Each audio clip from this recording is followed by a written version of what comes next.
चलो देखो एक्सरसाइज 6.5 सवाल नंबर पहला 6.5 हम लोग शुरू करने वाले हैं। पहला सवाल बोल रहा है कि कुछ त्रिभुज की भुजाएं नीचे दी गई है। चार प्रश्न दिया गया है और जो ये लिखा गया वो त्रिभुज की भुजा है। निर्धारित कीजिए कि इनमें से कौन कौन से त्रिभुज समकोण त्रिभुज है। हमें बताना है ये कौन से समकोण त्रिभुज की भुजाएं हैं और साथ में ये भी बताना है कि उस अगर जो समकोण त्रिभुज है उसमें कर्ण कौन सा है। तो देखो अगर त्रिभुज समकोण है तो वो समकोण कब होता है जब कर्ण का वर्ग लंब के वर्ग और आधार के वर्ग के बराबर होता है।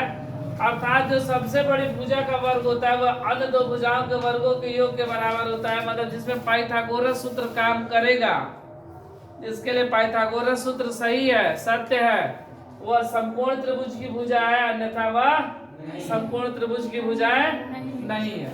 तो हमको ये चार सवाल दिया गया, इसमें हमको सिर्फ समकोण त्रिभुज पूछा है कौन से समकोण त्रिभुज की भुजा है। तो हम लोग क्या करेंगे कि इसमें पाइथागोरस सूत्र से जांच करेंगे। अगर पाइथागोरस सूत्र सत्य होता है तो समकोण त्रिभुज की भुजा है, नहीं होता है तो नहीं है। चलो देखो जैसे पहला सवाल है 7 सेंटीमीटर, 24 सेंटीमीटर और 25 सेंटीमीटर, ये तीन दिया गया है। तो देखो सूत्र होता है पाइथागोरस सूत्र होता है कर्ण स्क्वायर बराबर लंब स्क्वायर प्लस आधार स्क्वायर। तो इसमें सबसे बड़ी भुजा कर्ण है, तो तीनों में सबसे बड़ा कौन सा है? तो यहाँ पर 25 सेंटीमीटर का स्क्वायर हो जाएगा और लंब एक हो गया मान लो 7 और आधार हो गया 24। लंब और आधार बदल सकता है लेकिन कर्ण नहीं बदलता है। 25 का स्क्वायर करेंगे कितना हो जाएगा? 25 गुणे 25 625 सेंटीमीटर स्क्वायर। 7 गुणे 7 49 सेंटीमीटर स्क्वायर। 24 गुणे 24 576 सेंटीमीटर स्क्वायर।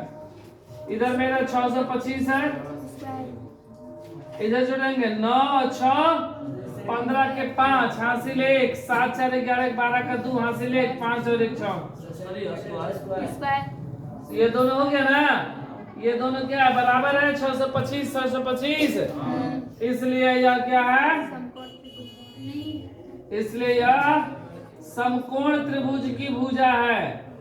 समकोण त्रिभुज की भुजा है। अगर बराबर नहीं आता तो नहीं होता है। तो ये तो हो गया कि समकोण त्रिभुज की भुजा। अब बोलो इसमें कर्ण कौन सा है? इसलिए कर्ण की लंबाई क्या हो जाएगा? कर्ण सबसे बड़ा 25 सेंटीमीटर। ठीक है, इसी तरह हम लोग इसका दूसरा बनाएंगे। दूसरा सवाल में क्या है? 3 सेंटीमीटर 8 सेंटीमीटर 6 सेंटीमीटर। तो इसमें भी हम लोग पाइथागोरस सूत्र लगाएंगे। कर्ण स्क्वायर बराबर लंब स्क्वायर प्लस आधार स्क्वायर। तो इसमें सबसे बड़ा भुजा कौन? 8 का स्क्वायर। लंब एक हो गया 3 का स्क्वायर और एक हो गया 6 का स्क्वायर। ये सेंटीमीटर लिखा गया है। 8 का 64 सेंटीमीटर स्क्वायर, 3 का 9 सेंटीमीटर स्क्वायर और 6 का 36 सेंटीमीटर स्क्वायर। ये जोड़ देंगे हम लोग 9 और 6 के 5 और 3 1 4 45 सेंटीमीटर स्क्वायर। ये क्या दोनों बराबर है? ये दोनों बराबर नहीं है, इसलिए यह समकोण त्रिभुज की भुजा नहीं है। यह त्रिभुज समकोण की भुजा नहीं है। भुजा नहीं है। जब नहीं है तो मतलब कर्ण का मान तो निकलेगा नहीं। इसी तरह लोग इसका तीसरा बना रहे हैं।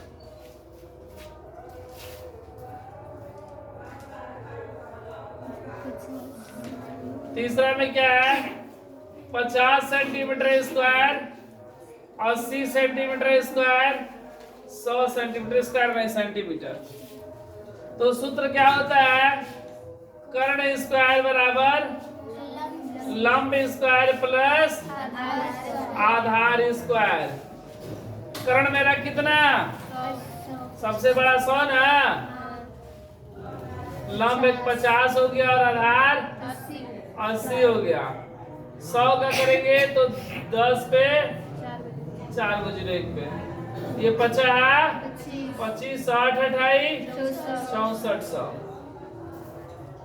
इसको जोड़ दो, 5 4 9 6 2 8, ये दोनों बराबर नहीं है, इसलिए यह समकोण त्रिभुज की भुजा नहीं है। इसलिए यह समकोण त्रिभुज की भुजा नहीं है।